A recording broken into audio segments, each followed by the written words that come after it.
O julgamento de Cristo. Os anjos, ao deixarem o céu, com tristeza depuseram suas brilhantes coroas.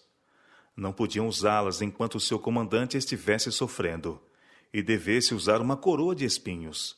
Satanás e seus anjos estavam na sala do julgamento, empenhados na obra de destruir os sentimentos e simpatia humanos. A própria atmosfera estava carregada e poluída por sua influência. Os principais dos sacerdotes e anciãos eram inspirados por eles para insultarem e maltratarem a Jesus de uma maneira dificílima para a natureza humana resistir. Satanás esperava que tal zombaria e violência provocassem alguma queixa ou murmuração do Filho de Deus, ou que ele manifestasse seu poder divino, libertando-se do poder da multidão, vindo deste modo a fracassar o plano da salvação. Pedro acompanhou o Senhor depois de sua traição. Estava ansioso por ver o que seria de Jesus, mas, quando foi acusado de ser um de seus discípulos, o temor pela sua própria segurança levou a declarar que não conhecia o homem. Os discípulos eram notados pela pureza de sua linguagem, e Pedro, para convencer seus acusadores de que ele não era um dos discípulos de Cristo, negou a acusação pela terceira vez com maldição e juramento. Jesus, que estava a alguma distância de Pedro, volveu para ele um olhar cheio de tristeza e reprovação. Então, o discípulo se lembrou das palavras que Jesus lhe falara no cenáculo e também de sua asseveração cheia de zelo: ainda que venhas a ser um tropeço para todos, nunca o serás para mim. Mateus capítulo 26, verso 33. Ele tinha negado o seu Senhor, mesmo com maldição e juramento, mas aquele olhar de Jesus como que dissolveu o coração de Pedro e o salvou. Ele chorou amargamente, arrependeu-se de seu grande pecado e converteu-se. Então ficou preparado para fortalecer seus irmãos. A multidão clamava pelo sangue de Jesus. Cruelmente o açoitaram e puseram sobre ele uma velha veste real de púrpura, cingindo-lhe a sagrada cabeça com uma coroa de espinhos. Puseram-lhe na mão uma cana, prostravam-se diante dele e escarnecedoramente o saudavam: Salve, Rei dos Judeus! São Mateus, capítulo 27, verso 29. Tiraram-lhe então da mão a cana e com ela o feriram na cabeça, fazendo com que os espinhos penetrassem em suas fontes e o sangue lhe escorressem pelo rosto e barba. Era difícil aos anjos suportarem aquela cena. Desejavam libertar a Jesus, mas os anjos comandantes lhe proibiam isto, dizendo que era grande o resgate que deveria ser pago pelo homem, mas que o mesmo se completaria e ocasionaria a morte daquele que tinha o poder da morte.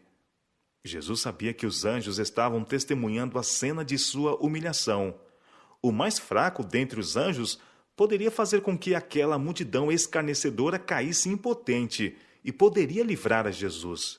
Ele sabia que se desejasse isto de seu Pai, os anjos instantaneamente o livrariam. Era, porém, necessário que ele sofresse a violência dos homens ímpios, a fim de levar a efeito o plano da salvação. Jesus permaneceu manso e humilde perante a multidão enfurecida, enquanto lhe davam os mais vis maus tratos. Cuspiam-lhe no rosto esse do qual um dia desejarão esconder-se, e que dará luz à cidade de Deus e resplandecerá mais do que o sol. Cristo não lançou contra os que ofendiam um olhar iroso. Cobriram-lhe a cabeça com uma roupa velha, vendando-lhe os olhos, e então o feriram no rosto e exclamavam: Profetiza-nos, quem é o que te bateu? São Lucas capítulo 26, verso 64. Houve comoção entre os anjos. Eles o teriam livrado instantaneamente, mas seus anjos comandantes os contiveram. Alguns dos discípulos se atreveram a entrar onde Jesus se achava e testemunhar o seu julgamento. Esperavam que ele manifestasse seu poder divino, que se livrasse das mãos dos inimigos e os punisse pela crueldade para com ele. Suas esperanças vinham e desapareciam ao transpirarem as diferentes cenas. Algumas vezes duvidavam e temiam que houvessem sido enganados. Mas a voz que ouviram no Monte da Transfiguração e a glória que ali contemplaram fortaleceram-lhes a fé quanto a ser ele o Filho de Deus. Recordaram das cenas que tinham testemunhado, dos milagres que tinham visto Jesus realizar ao curar os doentes, abrir os olhos aos cegos, desobstruir os ouvidos surdos, repreender e expelir os demônios e restituir a vida aos mortos, e mesmo acalmar os ventos e o mar. Não podiam crer que ele morreria. Esperavam que ainda se levantasse com poder e com sua voz soberana dispersasse aquela multidão sedenta de sangue, como fizera quando entrara no templo e expulsara os que estavam a fazer da casa de Deus um lugar de mercadorias, e quando fugiram de diante dele como se fossem perseguidos por um grupo de soldados armados.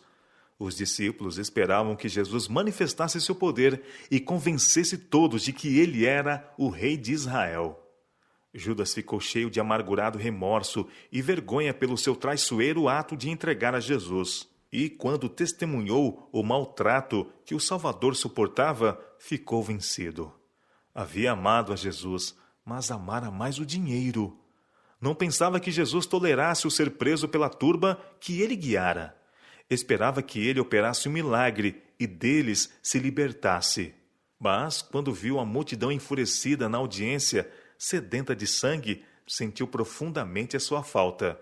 E enquanto muitos estavam veementemente a acusar Jesus, Judas precipitou-se através da multidão, confessando que tinha pecado, traindo sangue inocente. Ofereceu aos sacerdotes o dinheiro que lhe havia pago e lhes rogou que livrassem a Jesus, declarando que ele era inteiramente inocente. Por um pouco de tempo, o vexame e a confusão conservaram os sacerdotes em silêncio. Não desejavam que o povo soubesse haverem eles assalariado um dos professos seguidores de Jesus para traí-lo e lhe o entregar. Desejavam ocultar o terem eles acossado a Jesus como a um ladrão e o haverem preso secretamente. Mas a confissão de Judas e sua aparência decomposta, criminosa, desmascararam os sacerdotes perante a multidão, mostrando que foi o ódio que os fizera prender a Jesus. Ao declarar Judas em alta voz que Jesus era inocente, replicaram os sacerdotes: "Que nos importa? Isto é contigo." São Mateus, capítulo 27, verso 4. Eles tinham Jesus em seu poder e estavam decididos a mantê-lo seguro. Judas, vencido pela angústia, arrojou o dinheiro que ele agora desprezava aos pés daqueles que o assalariaram, e com aflição e horror foi enforcar-se. Jesus tinha muitos que com ele simpatizavam na multidão em redor, e o não haver ele nada respondido às muitas perguntas que lhe foram feitas tornou estupefata a turba. Sob toda a zombaria e violência do populacho, nenhum sinal de desagrado, nenhuma expressão de inquietação repousou em suas feições. Manteve a dignidade e a compostura. Os espectadores olhavam para ele maravilhados. Comparavam suas formas perfeitas e porte firme, digno, com a aparência daqueles que se assentavam em juízo contra ele, e diziam uns aos outros que ele se parecia com um rei mais do que qualquer dos príncipes. Não apresentava indício de ser criminoso. Seu olhar era suave, claro e denodado. Sua testa larga e alta. Todos os traços se distinguiam fortemente pela benevolência e nobres princípios. Sua paciência e resignação eram tão diferentes das dos homens que muitos estremeceram. Mesmo Herodes e Pilatos ficaram grandemente perturbados com seu porte nobre, divino. Desde o princípio, Pilatos estava convencido de que Jesus não era um homem comum. Cria que tinha um excelente caráter e inteiramente inocente das acusações feitas contra ele.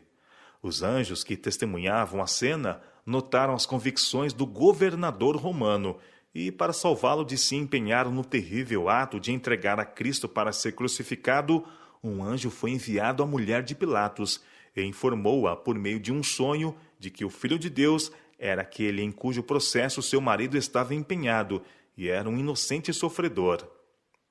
Ela imediatamente mandou um recado a Pilatos, declarando que sofrera muitas coisas em um sonho por causa de Jesus e avisando-o de que nada tivesse que ver com aquele santo homem. O portador dessa mensagem, atravessando à pressa a multidão, colocou a carta nas mãos de Pilatos. Ao lê-la, Tremeu e ficou pálido, e logo resolveu nada ter que ver com tirar a vida de Cristo. Se os judeus quisessem o sangue de Jesus, ele não prestaria sua influência para tal, antes trabalharia para o livrar. Quando Pilatos ouviu que Herodes estava em Jerusalém, sentiu-se grandemente aliviado, pois esperava livrar-se de toda a responsabilidade no julgamento e condenação de Jesus. Logo, o enviou com seus acusadores a Herodes. Este governante se havia endurecido no pecado. O assassínio de João Batista lhe deixara na consciência uma mancha de que se não podia livrar. Quando ouviu falar de Jesus e das obras poderosas efetuadas por ele, receou e tremeu, crendo ser ele João Batista, ressuscitado dos mortos. Quando Jesus foi colocado em suas mãos por Pilatos, Herodes considerou este ato como um reconhecimento de seu poder, autoridade e julgamento. Isso teve como resultado tornar amigos os dois governantes, que antes tinham sido inimigos. Herodes gostou de ver Jesus, esperando que ele operasse algum poderoso milagre para satisfação sua. Não era, porém, a obra de Jesus satisfazer curiosidade ou procurar a sua própria segurança. Seu poder divino, miraculoso, deveria exercer-se para a salvação de outrem, mas não em seu próprio favor. Jesus nada respondeu às muitas perguntas a ele feitas por Herodes. Tampouco replicou a seus inimigos que o estavam a acusar veementemente. Herodes se encolerizou, porque Jesus não pareceu temer seu poder, e com seus homens de guerra escarneceu, zombou do Filho de Deus e o maltratou. Contudo, ficou cheio de admiração entre o aspecto nobre, divinal de Jesus quando, ignominiosamente desacatado, e temendo condená-lo, o enviou de novo a Pilatos.